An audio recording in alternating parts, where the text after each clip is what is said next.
Hello, and welcome to Outer Spaces, a podcast dedicated to empowering designers and contractors in the outdoor living space. Through this show, I hope to create a powerful resource for you, someone who is trying to grow their company but might not have all the tools and processes to do so. On Outer Spaces, we're passionate about breaking the chains of small mindsets and helping contractors just like you take control of their businesses and their lives. My name is Joshua Gillow, and through my 25 years of dirt under the nails experience, I look forward to sharing tips, strategies, and other contractor success stories here on the Outer Spaces podcast. Now, let's get on with the show.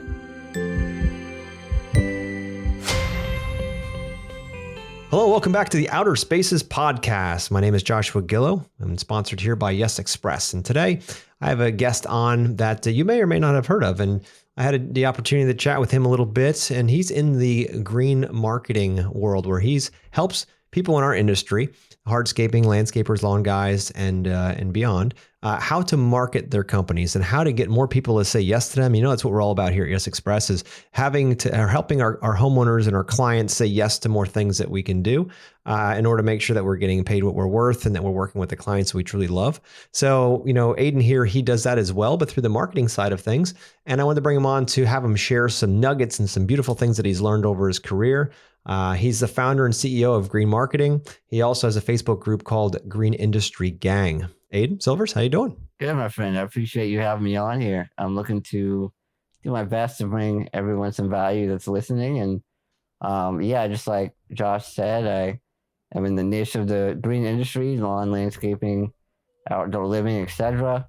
I've been marketing for about 8.5 years, in this niche for about 4. And we're getting to a point where we're about to take off and what I consider to be pretty well known in the industry here in the next year or two. I love that, Aiden. I love it. So let's start in the beginning. Okay. So you're obviously looking to add value to the world. That's what I love about you. You've got a servant's heart, and that's what I love about you. So the question really is, how did you get started in marketing? How did you find it that was your passion, and why the green industry? Yeah, really great question. So if anyone's watching this on or listening to this on audio, I am severely physically disabled with a neuromuscular disease called spinal muscular atrophy. And to put it short and sweet, you can Google it, figure it out. But my muscles deteriorate over time. So right now I'm actually in my bed, my office. I work from my bed. I operate my company from the bed on the computer. It's what I love to do. It's all I do. And growing up, hitting 18, 20 years old, I didn't really have a lot of opportunity to do much, like, as a typical, adult, teenager, partying, girlfriends, boyfriends, whatever it is, sports, jobs, like all that isn't available to me. And I was a big gamer, like a strategic gamer, strategy games, right?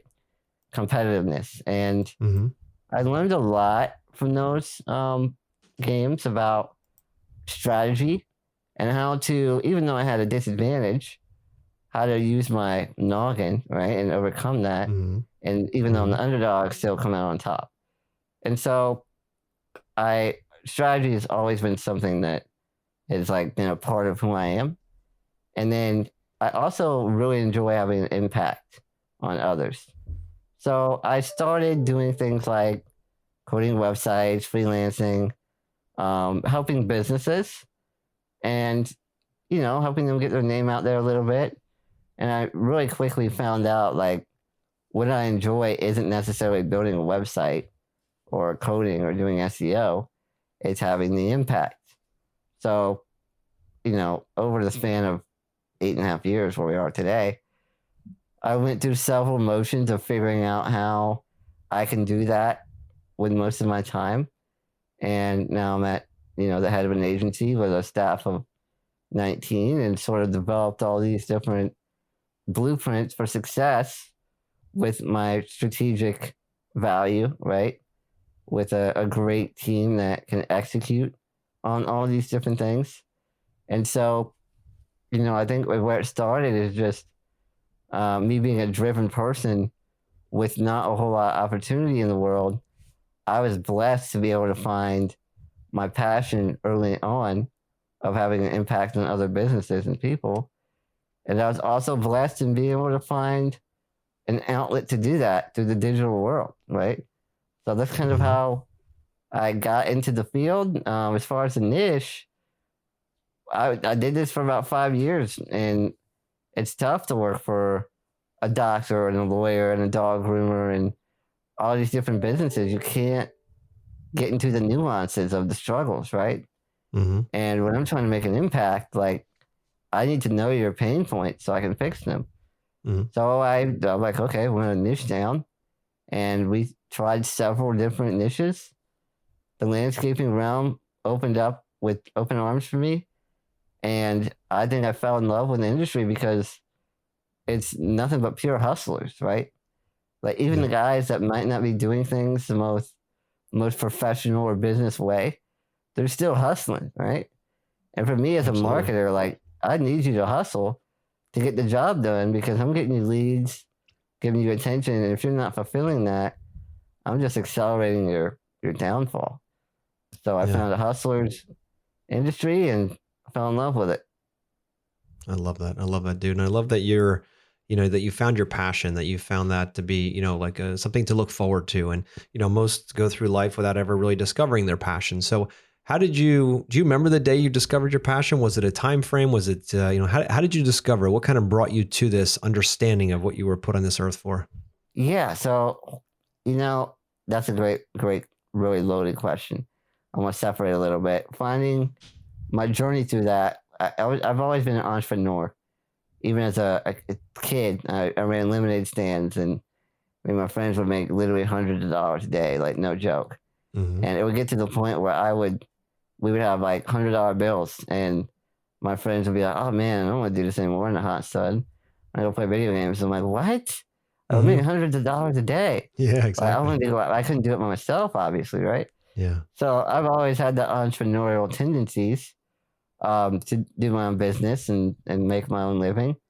Um, so that led into like, okay, how can I make money digitally? And then I did websites and whatnot, making money. And I'm like, okay, I actually like having an impact on people and getting those results. Getting the results really is Yeah. the key for me. And so now, as a marketing agency that does everything, we're able to control how much results you get. Because like we're not just building you a site, we're doing your ads, your SEO. It's a mix, right? Hmm. So we have way more potential to do that.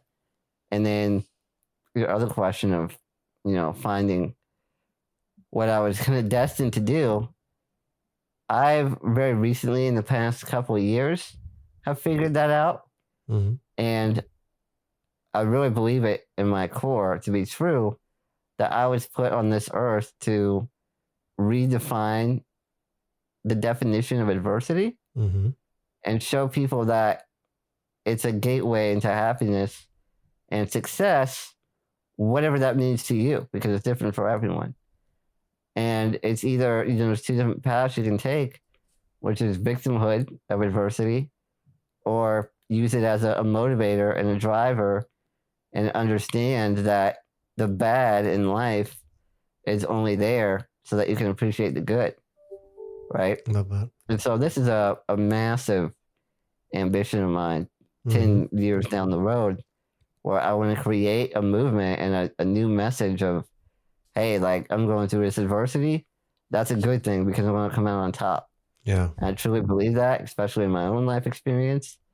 You see me as someone with a disability, adversity, that's maybe 20% of my adversity.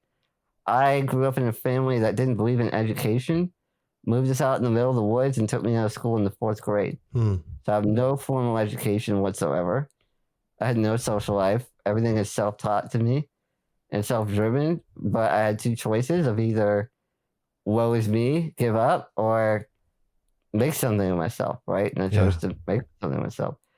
So right now, number one goal is to dominate the green industry with a big, highest authority marketing agency, bringing massive value, and then transition into that adversity stuff a little bit. But first, I just want to build a business that is successful, so nobody can ever say, oh, you're just like inspiration porn or whatever, you know? Mm-hmm. Because you hear that a lot when people have disabilities, like you're only where you're at because you're inspiration porn. Got it. So when I get that message, I want to say, oh, that's funny because I grew an 8-figure business before anybody even knew who I am. Wow. Right. Fucking love that, dude. Dude, you were, I mean, I don't want to use the word inspiration, but just your mindset around this is incredible. You're not like, hey, look, I have this, this kind of special circumstance. Look at me for that. You're like, no, I want to kick the ass of the best people, regardless of your condition. And I want to show the world that it's possible. And I fucking love that about you, brother. That's amazing. I appreciate it. I'm very competitive. At the same time, I'm a big follower of Gary Vee. Mm-hmm. And one of his sayings is there's 2 ways to build the biggest building. You can either build the biggest building or you can tear down all the other buildings. Yep. I'm trying to build the biggest building. I don't care what everybody else is doing. Yep. There's more than enough room for everyone. And kindness and empathy and patience and all these really important soft skills are taken out of business, and it just creates these emotionless robotic machines, and everyone experiences it. Horrible customer service. You're just a number. No one cares about you. Mm-hmm. Right? Like, we are very against that. Yeah. I love that. I love it. And it's true because so many in business think it's just about transactions. How fast can I move money through and make as much and filter as much into my pocket as possible? And customer service and customer experience and the whole human experience has been, kind of pushed away, and it's all about just volume. And I know that that's not in your heart now. And I know that's definitely not in my heart either. It's about service. It's about providing that best customer experience that there is and the best results at the end of the day. So I love it that we share that, brother. A ton, and it's I think my big macro ambitions of all this diversity stuff plays an interesting role of what I do today, because in order to accomplish those huge things, I need an army of advocates that follow me in my message and support me. And the only way to do that is through reputation, good reputation, right? That's right. Results. So I'm building that up. I'm very transactional, but I'm transactional on legacy and reputation, not a dollar. Got it. Right? I'm trying to make you the biggest successful company in the world. That way you appreciate that from me, and I can selfishly use that and say, hey, look what we did for Josh and his company, right? And they look just like you. Like, we're not out here trying to sell you or convince you. We're doing our thing, and we just want to show the world that. I love it. I love it. So, question for you. I don't know much about your situation, and I just want to, I guess, get deeper into it. So, please, has it been the same for you ever since you were born as far as your physical condition, or has that changed over time, or how has that evolved in your journey so far? Yep, perfect. So it has changed a lot. With my disorder, your muscles do weaken over time. Okay. So when I was born, nobody even knew I had it until I was about 2 years old. When I started walking, I deteriorated back to like crawling and then rolling, and then they did a biopsy and figured out what I had. I used to be able to sit up on my own, feed myself, roll over at night, go to the bathroom, like normal stuff every person could do. When I was about 5 or 6, I was completely like bound to a wheelchair. I couldn't get up and walk, right? And then up until about 14, 15, I could do a lot on my own, like hand feed myself or play the Xbox with a controller, right? When I got to around 16 to 18 to where I am today, I've been in this condition for about 10 years plus. Okay. A little bit over 10 years. So what's kind of crazy about my condition is as long as I use my muscles, I don't lose them. But let's just say I went into a coma for 3 months and I didn't eat or speak for 3 months, I would lose that muscle just like anybody else. What's different with me is I wouldn't be able to get that back. Okay. Right? Because my muscle loss is accelerated and the neurons will basically die. And the only way to get that muscle back is like regenerative gene therapy and stuff. And that's not really like a thing yet, you know? Yeah. So I can do what I do today only because I do it every day. Yeah. Got it. No, that's very interesting. Now I have to hit on a subject here. We're all about mindset here on Outer Spaces, and I have to delve into your mindset and how you get up every day and say, I'm going to kick the ass in this world. I'm just going to go out and have a good time and I'm going to give it my all. Do you have certain rituals that you go through each day in order to get your mind prepped and your armor on each day to go out there and serve at the highest level? Like, what does that look like for you? And how have you developed this mindset that you can get out here and want to conquer the entire green industry in a way that everybody wins? Like, I love that. So I want to get a sense of where you're coming from with that and how you made that happen. Yeah, I think it's a lot. I could probably talk for hours about that. To try to summarize it, again, like adversity is huge for me. Gratitude is huge for me. Perspective. Mm-hmm. These are all very big things for me. And I mean, if you're in America, you are the 1% of the 1% of the world, mm-hmm. right? But living in America your whole life, you don't really have that perspective and understanding. And if you're in America, like you have a chance, an opportunity, mm-hmm. right? And I think that's something we take for granted because a lot of people, no matter what they do in the world, they're not going to get much, right? And so I'm very capable mentally. Obviously, physically, I'm not very capable, but I think it's about what you focus to feed your energy into, right? Mm-hmm. The good or the bad, the positive or negative. You kind of create your own reality in a way. I mean, it's not like a magic trick or Harry Potter or anything, yeah. But you focus what to look at and see. Yep. In addition to all that, I'm very unique in the way that I'm young. I'm 28. Mm-hmm. I've had a lot of time with Aiden, with myself, mm-hmm.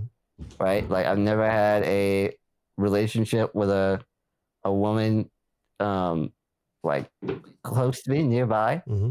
I do have a beautiful girlfriend that I've been with for about 3 years. Nice. She's in the Philippines. Mm-hmm. We're doing everything we can to get her here. Mm-hmm. And she's worked for me for 5 years. So 2 years in, we kind of fell in love. And mm-hmm. the only way I was able to do that is because I went through a horrendous long distance relationship before that, where I was taken advantage of and the gold digger, the whole stereotype, right? Oh, wow. And then moving into this relationship, I figured out I love myself. I don't need anyone to make me my best person. I'm going to be my best person. And when I get into a relationship, I'm going to be my best person for them. And they're going to be their best person for me. Like, we're going to support each other, but we're not going to leech each other, right? Yeah. Yep. And through life, I've, again, like no social life, really no friends. Of course, we have the online digital stuff and social media, but I've had a lot of lone wolf ventures mm-hmm. and got to figure out who I really am as a person and who I want to be. I think a lot of people don't know either of those things. They don't know the answers to either. Yep. They have this fake persona that they built for themselves. Mm-hmm. They're trying to impress other people. They're buying things to look a certain way. It's very like American society of impressing others and fake it till you make it. And I just feel like it's horrible, man. Yeah. And it really, not to get too like spiritual or anything, but I think there's such thing as like a soul and figuring out who you are as an individual and being self-aware. Yep. And putting yourself in position to win. All these different things come into play. So I think it's important, like you said, the mindset is everything, but you have to know who you are in order to put yourself in the right mindset. 100%. Now I have a question for you to go a little deeper on that. You mentioned about, loving yourself first, and being whole within yourself, in order to even come into a relationship or come into anything. How was your journey as finding yourself and finding the wholeness in you? Like, what was your strategy in order to do that? What eventually happened that got you there? I don't really know. I think that it's a mixture of things. I don't want to sound like a fangirl or anything, but Gary Vaynerchuk has definitely been a big help in my life through his content. Yep. And something that he has really instilled into me is that all of our insecurities about ourselves and all of our like judgment and opinions and what do you call it? Like when you're imposter syndrome. Mm-hmm. All this stuff comes from the outside world mm-hmm. and other people. It's our parents, mostly our parents. our circle, our network, our friendships. Even today in business, like recently, I joined an organization called Seven Figure Agency, Mm-hmm. and these people have elevated me to a level I've never knew existed. It's awesome. And that's how much of an impact other people can have on you. Mm-hmm. So once I realized that, and everything in my life was toxic and negative and leech and all the above, Mm-hmm. I went into my cocoon, and I'm like, this is Aiden's world. You're gonna build it the way Aiden wants to build it, and you're gonna control what you can control. What you can't control, you're gonna control how you react to that, and you're gonna be accountable. And whenever I focused on that, every issue just seems like a stepping stone in my journey to this massive goal of mine, right? Of adversity and impacting others and all that good stuff. And I love that. And you're right. We cannot control what other people do, but we can absolutely control how we react to it.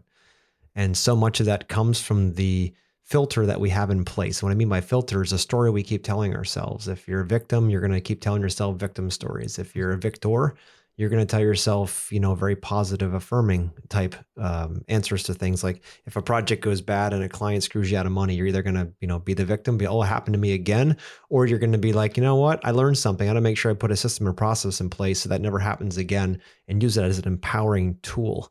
So I mean, I love that. It's you have the choice in what meaning you wire to everything that happens in life. That is your choice on how to do it. And I love how you've wired, everything that you've talked about so far, and how you see the positive. You look for the positive, the gratitude side. It's so absolutely important, especially in business, because guys and gals out there listening, I'm sure Aiden can attest to this. It's not easy. It's not supposed to be easy. It's supposed to be tough. It's supposed to be a challenge every single day, because you're supposed to be growing. You don't, if it's easy, you don't grow. And if you're not growing, you're dying. Let's put it that way. So if you're not growing mentally and physically and spiritually each and every day, what's the point, right? So I love how you're taking your greatest asset, your mind, and you're finding a way to give it to the world. I mean, it would be such an atrocity if you just said, no, I gave up, I'm done. Look at my condition, I can't do anything. But no, you found a way through, brother. You found a way through, and I have mad respect for that. That's why I wanted you on this podcast, because I have tons of respect for that. Seriously, I'm not just blowing smoke up your ass. I'm serious. I'm absolutely just I from my heart. appreciate it. I mean, this is what I love. I'm trying to have an impact on other people. Yep. I do want to inspire them in a way that actually lands. I don't want them to, oh, I'm so inspired. Yeah. And they're just saying that, right? Oh my God, look what this guy is to say or whatever. You don't want some pity party bullshit. You want to show that. Exactly. Distract value from me. Yep.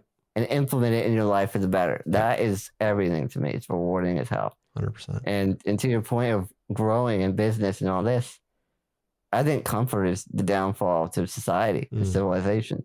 100%. And it was my birthday on Saturday, and happy birthday. I made a birthday post. Thank you. I made a birthday post about a quote that I saw from Jim Rohn, older entrepreneur, and it said something along the lines of, I was talking about risk and how risky life is. And it's like, well, investing in this is risky. Putting my time into that's too risky. I don't know if I want to do it. I'm afraid. Mm-hmm. Everything in life is a risk, right? You getting married, having kids, education, investing. It's all a risk. And then he said, I'll tell you how much of a risk it is. You're not going to make it out alive. Right? Yeah, exactly. When you put it in that perspective, it's just like, okay, what am I really doing here? Yeah. Why am I so hesitant and so conservative to explore my life? Exactly. When it's just going to be gone one day. It could be like in 30 minutes. Yeah. It could be an hour. It could be tomorrow, right? Who knows? And when you have that mindset, you definitely are grateful for what you have. And you're more excited to get more, right? Like you want more. Not in a greedy way, just because you want to experience life while you have a shot. Absolutely. And the more you have, the more you can give. That's the beautiful part about it. Whether it's money, whether it's time, whether it's anything, fill in the blank. The more you have, the more you can give. If that's what a servant's heart's all about, right? And to your point, the more people you can serve in the green industry, the more you can give your God-given talents and your everything that was given to you to give back. You now have a platform that's even bigger. And I love the fact that you're focusing on our industry for that. And I'm sure many are going to be much further along in their journey because of your, help in that matter.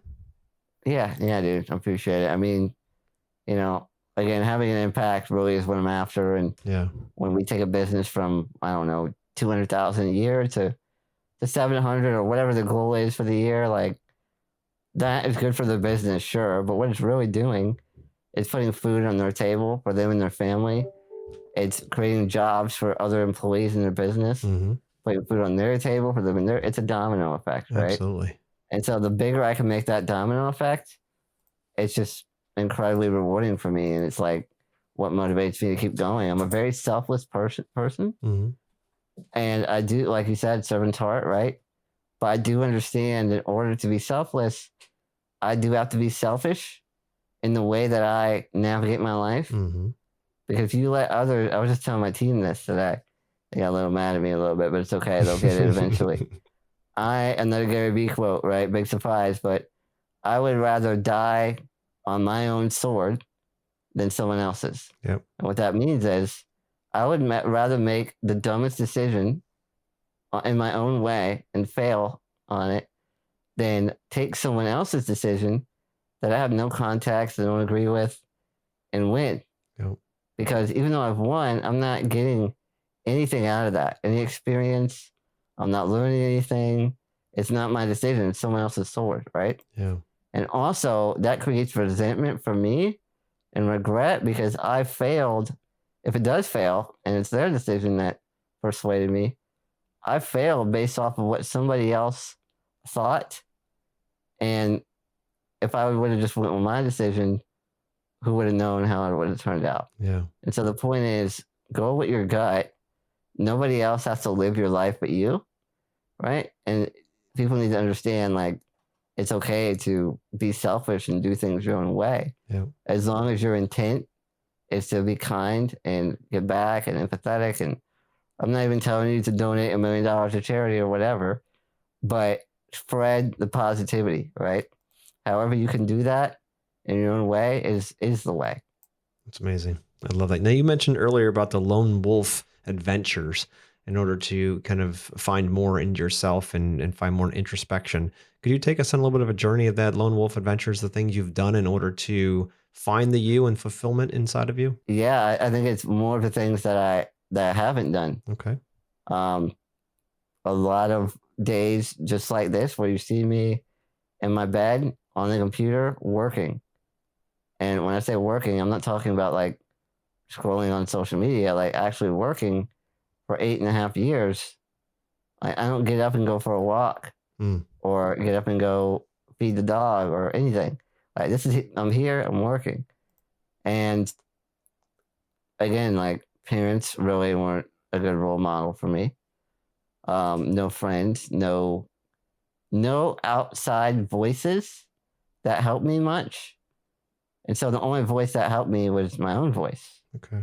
I was lucky enough to figure that out. Like, okay, again, the Gary Vee thing, go into your cocoon and build your own world, right? Yeah. Like, don't let what all these other cynical people are saying penetrate you. And so I did that.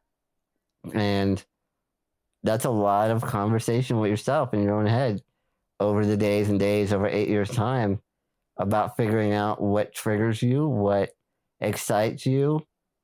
And I am someone that, I don't sleep for I go to bed, I'll sit there for 2 hours and just think. I know a lot of people do that, but I'm thinking about why do I react a certain way when X, Y, and Z happens? Dig a little deeper to the root. And then once you understand the root of why you do things, you can adjust and you can nurture that root. Yeah. And maybe rip it out and plant a new tree in there of empathy and kindness or whatever it is. So having the time to think to yourself, as business owners, as entrepreneurs, as people who live in society where, you have kids, you're running around, getting to school, cooking dinner, your laundry chores, you're always distracted and never thinking to yourself, talking to yourself. I've been talking to myself for my whole life. Yeah. Yeah. No, that's good, dude. That's why, each day it's good to take time. And I do this each day with meditation and clearing your mind and just being with yourself, it's so important. I think you do that, kind of automatically. It's so important to spend time with yourself. And most of the time, these devices, these shiny objects, I'll call them, cell phones and all this other stuff, they keep us distracted and away from really truly finding ourselves and having those deep conversations. Because once you get to those roots, like you talked about, and pulling out those weeds and planting a new tree, once you get down to the fact that it's a weed in your garden and you got to pull it out, you start figuring out how did that weed ever take root? How did I not see it before? How can I now rewire what that means in me and say, okay, well, instead of me being a failure, that's why that client took advantage of me. Maybe it's because I just don't have a system or process in place. Maybe it's because I let people do that. Maybe it's because I tolerated this type of client that always pisses me off, but I keep doing it for money, right? So eventually you get down to a point like, no, I'm not going to tolerate that anymore. When they start dictating to me how to do my job, that's the time I cut ties. That's the time that I either stand up in my box and say, I'm not doing it that way. If that's a problem, there's the road, obviously. Or you're going to keep taking it, because in this life, as I love Gary Vee, but also Tony Robbins as well, he's like, you get what you tolerate, right? Yes. And if you keep tolerating the shit, you're going to keep getting more shit. When you start telling the universe and your clients, I'm not going to do that anymore. I'm not tolerating that anymore. I'm not going to take a hit on every project. I'm not going to discount my project just to get the work. I'm not doing that anymore. My price is my price. I know my numbers. My price is my price. You don't like it, we go on to the next person without the fear of your business collapsing. Because once you set that into the universe and you set that out to your clients that your price is your price, you'd be surprised how many people will not ask you for discounts. I have not been asked for discounts in probably 5 years. And if anybody tries to bounce that they immediately know it's not going to happen. And then they buy it full price of what it's worth, because I'm giving them my best price up front. I'm not here trying to gouge anybody, right? And it's not this shoot it high, knock 10% off, we'll get a deal kind of bullshit. That's not necessary. If you know what you will tolerate and what you will not, and take all that guesswork out of the middle, all that weird, back and forth, bickering numbers all back and forth. Nobody likes that. So, yeah. And I think that when a lot of people hear stuff like this, what is this mumbo jumbo, putting out energy, getting back? It's not like some magic. What it really is cause and effect in life. It's a ripple effect. When you do things, it has consequences. Yeah. Both good and bad. And so you need to make sure that your cause, whatever you're doing, is going to potentially, never guarantee, potentially create the effect that you're looking for. And then when you're consistent enough with it and you have enough volume, it's just a numbers game. Yeah. Right? I saw a TikTok the other day of a sales guy who's like really good. I forget his name, but he said, what if I told you that you were 1,000 no's, like in sales, like, no, I don't want to buy, 1,000 no's away from being a billionaire. Yeah. Right? That you'd be super excited because it's a numbers game. And that's powerful. You have to realize that you're not going to land everything. Yep. But there are people out there that will pay for your thing and value your time, but you have to do it first to yourself. Right? If you don't believe in what you're selling, no one else is going to believe either. That's the truth. 100%, dude. And same with pricing. You know what I mean? When it comes down to it, if you don't think you're worth that $10,000, ticket on that project, if you don't think you're worth it, your client's not going to either. Right. And you have to, there's a difference between being delusional and convincing yourself it's worth it, and then actually providing something that is of value and it's worth it, right? 100%. And that's like with marketing. A lot of people, they charge ridiculous prices and they don't get any results, and it's just snake oil, unfortunately. Yep. And for me, I'm confident when we sell. Like we let the results speak for itself, and that allows us to charge $1,000, $2,000, $3,000 minimum a month because I'm confident when I'm selling. Yep. If I wasn't, I'd be like, well, here's our programs. And it's like, here's our programs. Here's the results we get for other people. You want it or you don't. I'm not going to convince you. Yep. And I do it in a nicer way, but that's... Of course. That's the bare bones though, right? That's really what you want to say. Yeah. Like it or leave it. Simple.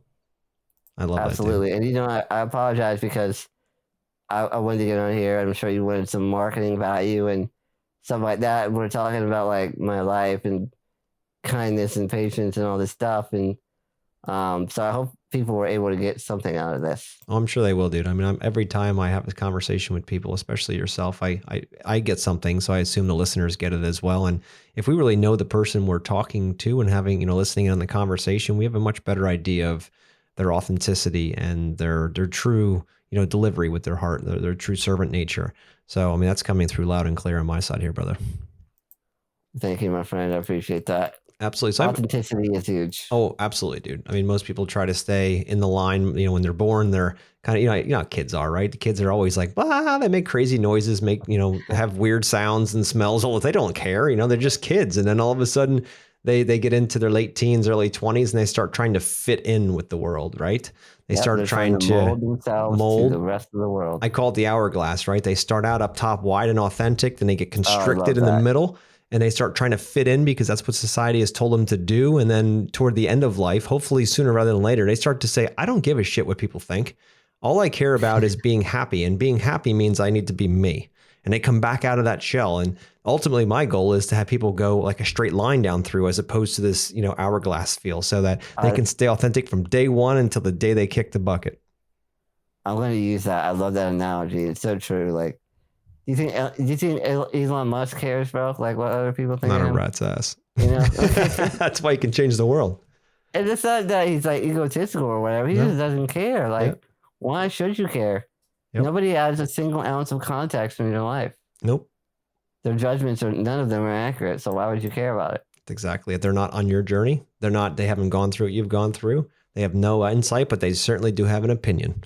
And the question is, how much of that opinion are you going to tolerate in the fabrication of your journey? That's the bigger piece. How much of that input is going to impact your journey? Are you going to follow it and say, if I'm just like A, B, and C, then I'll be liked by people? Because as humans, right, we're a tribal creature, right? We like to be in groups. It's safer back in the days with the saber-toothed tigers and woolly mammoths. We had to be in groups in order to survive, but that's not the case anymore. They're not around. So, but that part of the brain still exists, and we still think we need to be part of the tribe and fit in. So FOMO is a real thing, and people change who they are in order to fit in so they don't have to feel like they're being put out. The reality is that's nothing really good happens in that world where you're trying to be something you're not. So really at the end of the day, to be authentic and to be who you are, at the end of the day, it is what it is. I'm not afraid to be who I am. And if that's less listeners, that's fine. I want the right listeners. That's what I'm really looking for and trying to impact people's lives, right? So I'm allowed to swear on this? 100%, brother. Whatever you want to say, man. Let it fly. I was going to say, thank God I wasn't born when there's fucking saber-toothed tigers running around because I would be in trouble, bro. Yeah. We could chew in the fastest wheelchair there was. I know. They put me on like a barrel of hay and just run me away real quick, I love it. Dude, I got to dig into here. You said how many team members do you have now on your team? We have 19 or so. That's incredible, dude. So I want to ask the big question that I'm sure most of the listeners are listening to, because let's put it this way. A lot of people have a problem, and I struggle with this in the beginning with how to build teams, right? How to build people. How do you create a mission? How do you create a team? How do people keep showing up? Why do they, all that stuff. Like, how do you create a team? And as an able-bodied person, I'm thinking like I struggle a lot with that. I know a lot of listeners do as well. My question is, in your condition, right, from a bed, how do you create a team of 19 people that are on your mission and that are out there, living and pushing the servant heart as well? Like, how do you do it? I think for one, it's finding the right people. Yeah. Which is a volume thing. You got to go through the numbers to find the gold nugget, the needle in the haystack. For two, I work for them. If I'm not putting them in a position to win, then I'm failing as a leader. Love that. And I hear way too many quote unquote bosses shitting on their employees and they're not doing it right and they don't know how to do this and that and they're not showing up on time. It's like, okay, well, what systems and accountability measures do you have in place that measure this and reward people for doing the right thing? Like, these people don't care about your business, bro. Like, they don't care how much money you make. They're not the owner. Mm-hmm. They don't have a share in a revenue share. Why would they? Would you care for any other company?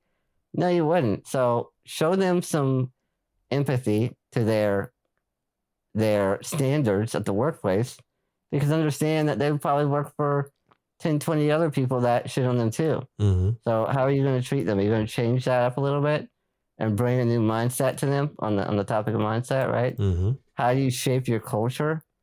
I'm pretty good friends with my staff. Like, it's my family, and that has its pros and cons.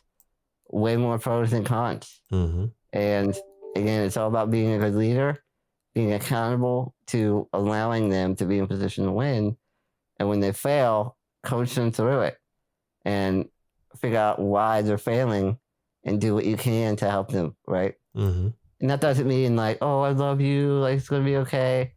What it means is you're not gonna get somebody that's a master executive of a company unless you're paying them hundreds of thousands of dollars a year, Mm-hmm. right? It's just not gonna happen. But there's people, when I hire, I look for people, like I ask questions that help me determine, are they hustlers? Do they work well with other people? Can they learn? And what is their energy like, right? As long as they pass all that, they're getting in. They're going through our trainings and our systems, and they're going to become a great employee. If they don't pass that, it doesn't mean that they're not a good fit. It's just a game of chance and what I would consider to be a lower chance than someone who is a hustler. Yep. So looking at those things instead of what's your experience on a mower or weed eating, right? Mm-hmm. It shouldn't matter because you should have systems in place that train them on how to do these things the way that you do them. Because if you're so good at what you do and you have such good quality, you don't want them to do it the way they learn from everybody else. Yep. You want to do it your way. That's right. So which one is it, right? That's absolutely true, dude. So, when you talk about leadership and all that, and you actually mentioned a few questions that you would ask in order to make sure they're a good team member. Do you mind sharing a few questions that come to mind that you might ask during an interview? Yeah, I ask about, like what are your ambitions in life? Mm-hmm. What makes you happy? What do you like to do in your off time? I haven't hired in a good minute because we're pretty well staffed right now. But it usually is in the conversation of these things like EQ, like emotional intelligence. Yep. Like how much patience do they have? Mm-hmm. Are they capable of being empathetic when someone messes up on the team? Like what is their outlook on what we're doing as an agency? Like, do they have any previous experience with handling things in a bad way? Like, how did you leave your previous job? Just getting an idea for who it is, really. Yeah, the human side. Like knowing the person. Yeah. And I can usually tell whether that person is going to come in and be a good fit in our culture or not. Like the quality of their skill set, of course, for some things is crucial. Yeah. For most, like we can teach them, you know. Yep. It's like I said, I don't have no education. Yep. Like zero. I didn't even go to middle school. I learned it. Yep. On my own. It's incredible, the neuroplasticity of the brain, isn't it? The ability for it to adjust and learn and all that. It just wants more. And we got to keep feeding this thing, right? It keeps wanting to learn. And that's really the whole growth factor of the mind. I read a book once that said, if you're hiring people, you're looking for people that are hungry, humble, and smart. Right. And you can kind of adjust what those mean. But, at the end of the day, your approach, focusing on the human that you're hiring, because you can train people how to weed whack. You can train them how to, plant trees, mulch, lay pavers. That's all trainable. But if the person behind that is a problem, if they don't want to show up, if they don't have any confidence, if they, have all these different we'll call it baggage. If that baggage comes along with it, well, I hate to tell you, you can train them all day long. You're not going to get a good person. But if you find, to your point, you'll go through the closet and find a couple of good ones, and you say, you know what? This person's got all the skill set that I want. Is, they can be developed, but they're a good person. They're a team player. They're loyal. They're humble. They're hungry. They're smart. And all they need is to be trained into that position. Dude, you got a winner every time. You do. And I think that if you had someone, let's just paint a picture really quick. You have a scenario where your best salesperson is just the biggest ass, right, to everyone in the team. Like, they got to go. Yep. Because they're hurting the overall culture and the machine. Yep. And we can't continue to grow not only revenue and quality and whatnot, but the culture, like our relationships with each other, our kindness to each other, our ability to have creative thinking and not feel like you're going to get shit on or judged. Like, all of this has to be, you have to give them freedom. You do. Right. And when there's negativity and toxicity, then judgment comes into play. I got to worry about what Bob thinks. I don't want to bring this up in the meeting. Like, it just creates too much darkness. And we're trying to have like floodlights, you know? Yeah, I love that. So I think it's, obviously you got to be smart with what you do. You can't just not have a revenue and get rid of all your salespeople. Yeah. But start transitioning and pivoting, or have a candorous conversation with those people and say, hey, look, dude, you dominated with your sales. You're incredible. But the vibe that you're giving off and the way that you're communicating with some people is like hurting the overall culture and engine. Yep. What can we do to fix that? Why are you not happy? What can I do to help you? Yep. What can I do to help you? Not, Yep. I need you to change X, Y, and Z. What can I do to put you in a better position to be happier, more cheerful, not foo-foo, like laughing with everybody, whatever, but you're obviously not comfy here. Yeah. That's spoken as a true leader, brother. That's the point I love so much about what you just said is it's taking, as a leader, is taking the responsibility on that side and say, what can I do to help you achieve this goal? As opposed to, you need to change because you're pissing me off and you're pissing everybody else. So you need to change. It's a them problem, right? No, leaders, true leaders, and I've learned this during my run as well, is true leaders, they take responsibility for that and they say, you know what can I do? How can I change? What systems do we not have in place? They're how and what questions. That's how you're going to open up a bigger conversation. How can I help you? What is it that I need to adjust in order to make this easier for you? Because a leader, a true definition of a leader, is someone who takes obstacles out of the way of their team. It's not the one that sits up in front and screams and yells at people. It's the one that's typically in the back, quiet, that's moving through, making sure that their team can win. Just taking obstacles out of the way as fast as possible so the team can constantly keep winning, because it's that winning motivation that they keep feeling, whether they're getting jobs done on time, whether they're winning contracts, whether they're doing whatever they're doing. The leader is the guy in the back or the girl in the back that is helping take those obstacles out. And once I realized that it wasn't the loudest one in the front, everything changed for me personally. Have you found it to be the same for you? I have, and I say that's because cynicism and anger and all these kind of negative traits are very loud. Yeah. And what I would consider healthy, positive, happiness traits are very quiet. You don't hear a lot about them, and just look at social media.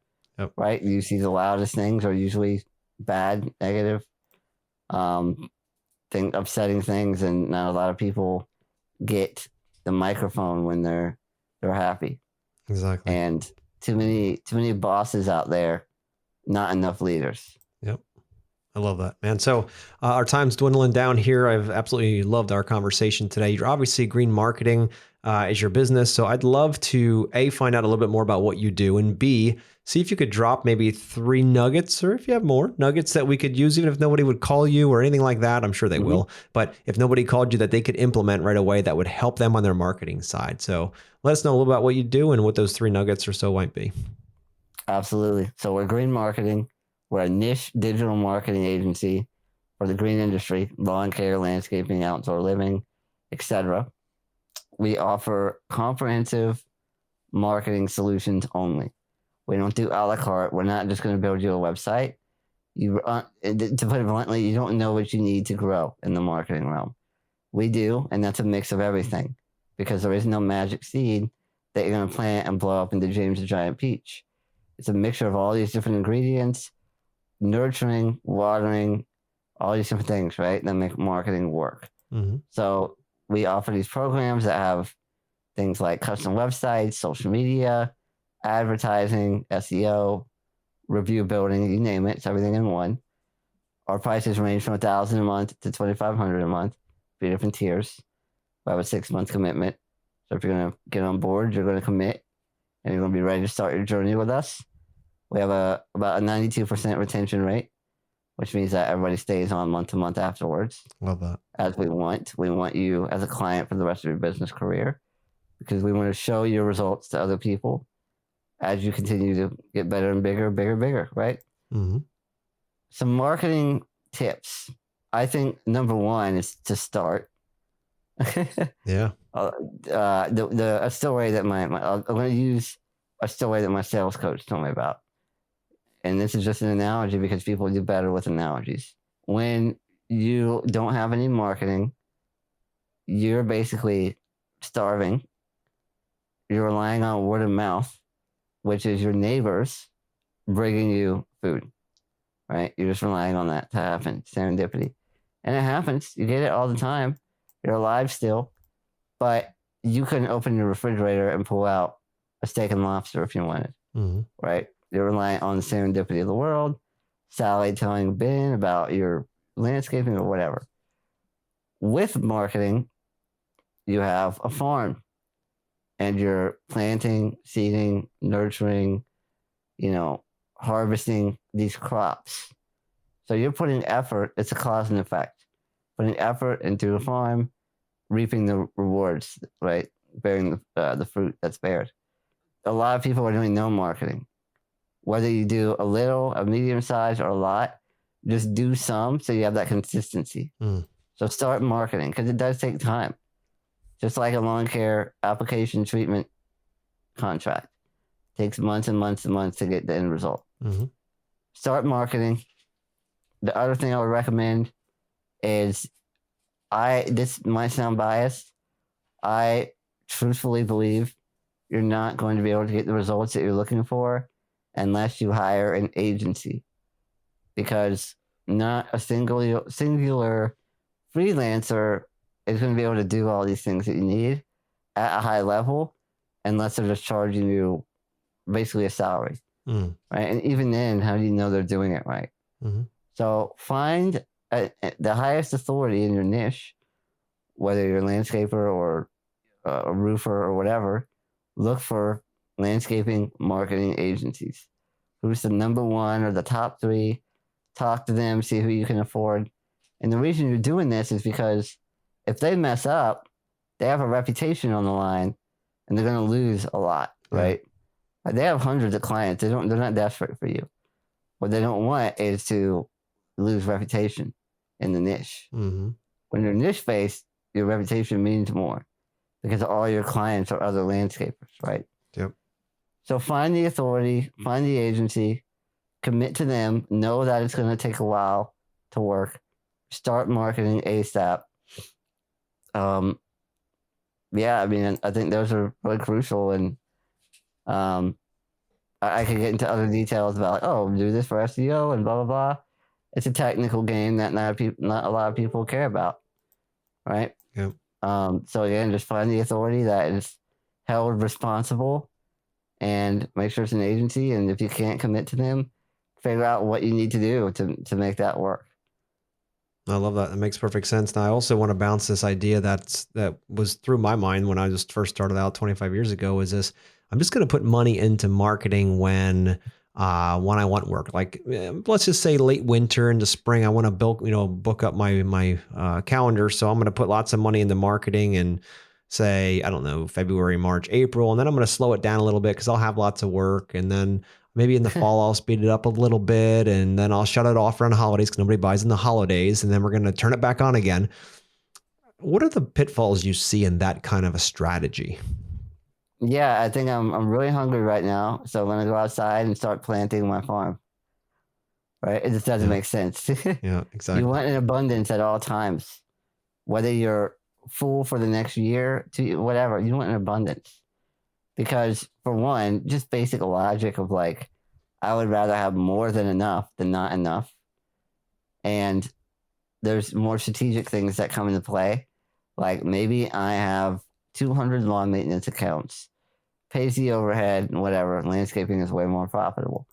I'm going to start getting rid of some lawn maintenance here and there and bringing in more recurring landscaping work. But those are one-off jobs. So I need leads that consistently come in. So what you really need is this bucket of leads that you can pick and choose from. And you say, oh, we got 100 leads this month. 20 of them were decent landscaping jobs that I can replace bad jobs with. And then maybe 3 months later, you're like, oh man, I'm super full.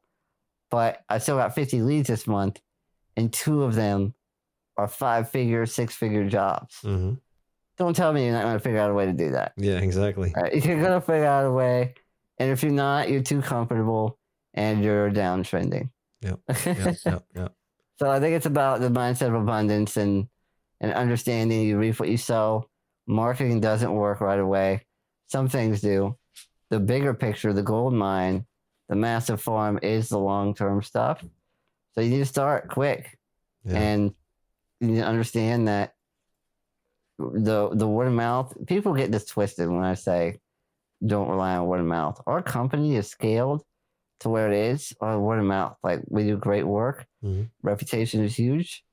But now I'm ready to go 7+ figures. And I can't because I'm waiting for you to refer me to somebody, Josh. Mm-hmm. Right? Like, I don't have marketing, ads, SEO. So it's funny because we're an agency that does this for our clients, but we've neglected it for ourselves. And now we're ready to blow out and we can't. We got to wait a little longer. Yeah. So the point of that is, like, don't rely on the serendipity of the world and word of mouth. Although it's amazing, it's beautiful, you should be proud that you do good work and get word of mouth. It should be the icing on your cake. Yeah. No, exactly, dude. I couldn't agree more. And consistency, you mentioned it earlier about consistency being key and not doing the seasonality. I learned that along the way as well, is that you need to be cranking into the marketing machine from January 1 until December 31, right? You just got to keep moving it through, and you may change your approach, your narrative based on seasons, but you never stop being in front of people, because anymore, especially with social media, if you stop jumping out in front of people, they're just going to forget about you. There's a billion other things that are vying for their attention. So if you're not the expert talking out in front about stuff year round, regardless if they're at Target buying Christmas presents, watching you on their phone as they're waiting in the checkout, all the way up until the day they're ready to purchase 3 years later, if you're not that person, you're losing a gigantic, gigantic opportunity. I couldn't agree more. I know we got to run. I want to run this last thing with you. Shoot. There's economy's kind of bad, kind of iffy. People are talking about recessions. When there's thoughts about a recession, what do most businesses do? They cut marketing. They get conservative. Mm-hmm. They scale back, right? And what that does is, if you think about it logically, a lot of the competition is removed. Mm-hmm. It creates a vulnerability in the market to come in and get more of the market share. Yep. Because it's available now. So it's the same thing with your seasons. Every other landscaper is cutting back during the off season. That means that you have way more opportunity for visibility and attention. And that way, when the season does come back around, people have seen you everywhere. They know who you are. And Jimmy's Lawn Care, who's just starting back their campaigns, they don't have a chance. Nope. Right? They get mowed right over. And Peter Drucker said it best. You are not a landscaping company that markets. You are a marketing company that landscapes. Absolutely. Drop the mic right there. You need to focus. No, absolutely. And I'm not just saying this because you're a marketing guy. I'm not saying that at all. I'm saying it because once I realized that to be the truth, my entire life changed. My entire business, all of my businesses changed, because we are always marketing and we happen to do the end result, right? You're constantly talking about it, and then you happen to be able to serve as well, as opposed to going out and saying, oh, it's spring, I need more work, so let's put some money into this marketing machine. Oh, it didn't work because you put everything into one shot of postcards or one ad or one Facebook something, or or SEO this or that, and then you quit. Yeah, then you quit. I mean, it takes a year or more to build this machine, to get it running. It's like a diesel engine. It takes time to get that engine running, but once you got that thing wide open, dude, it's unstoppable. You go through walls, rip trees out, all that kind of stuff, but you need to keep that momentum going, and that's how it works. And especially on downtime. When the economy starts going, into a recessionary time, that's and I think Buffett said this best, when the house is burning and everybody's running from it, you need to be running in it, not actually, figuratively, right? The point is that when people are running away from investing in their businesses because things are getting tighter, all you got to do is do the opposite logic, and you're going to explode during that time. And that is something that I've held very close to my heart throughout my career, and it's worked phenomenally well. It's helped us do so much. I call it the snowball effect. Yeah. And it is that momentum. Yep. And just like with stocks, when everything's crash, yep, that's when millionaires are born, because they're investing. Yep. And the economy's going to come back. Everything's going to come back, unless America just disappears, right? Which is very unlikely. Like, everything's going to come back. It's going to be better. Exactly. Play the long game. I love that. Aiden, it's been amazing. We're on for an hour now. I could keep going with you for days, but so like how? 10 minutes. Yeah. How can people find you? How can they look you up? How can they engage in your services, and even, have you give a look at what is going on with their marketing and how you could possibly help them? How can they find you? Yeah. Our website is greenmarketingfl.com, FL for Florida. And I have a very open door policy. Hit me up on Facebook, Aiden Silvers. Facebook.com/Aiden, AIDEN, ADV, short for adversity. Send me a friend request, send me a message. You can also send me an email, Aiden, AIDEN, @greenmarketingfl.com. I'm very open to anything and everything. I'd love to talk with people. I'd love to bring value. If you want to call and say, hey, Aiden, I have this other agency who offered me a proposal. Can you look at it with me and tell me what you think? Like, I'll get off this call right now and come do that with you. I love that. Like, I love helping however I can. Do I want your business? Of course I do. But if it's not a good fit, then no, I don't. And if you're not ready for it, no, I don't, because we both need to be ready. And if you're not ready, I'm going to help you get ready. I'm going to tell you what you need to do to get ready for us. There's endless amounts of things. So let's just talk and get to know each other. And we also have a community that I'm really proud of called the Green Industry Gang. It's a Facebook group for now. And what I've done is I've separated our business, marketing business, from our community that we're building. So it's just a community of like-minded individuals, business owners in the industry, people like Josh, coaches, you name it, just trying to bring value to people and elevate each other and share the adversities and the struggles and funny stories about employees whose grandma died for the 8th time this week. Like, just having a good time together, right? We don't pitch you anything in there. We're in there to have fun. We don't need to pitch you either. So, yeah, that's kind of our network. I love it. Aiden, it's been such a pleasure having you on the podcast here. Hope everyone listening learned something, and Aiden's mastered the art of mindset. You know what I mean? He's killing it. He's helping tons of people. He has a servant's heart, and I love him for that. And so if you guys find value in what you've heard today and you have a friend or you have a family member or somebody that could benefit from what we've talked about, please share the episode with them. Our goal, is everyone knows, is impact and empower over 2 million people in the next 4.5 years. And we're well on our way to that because of the absolutely amazing hearts of the people that listen.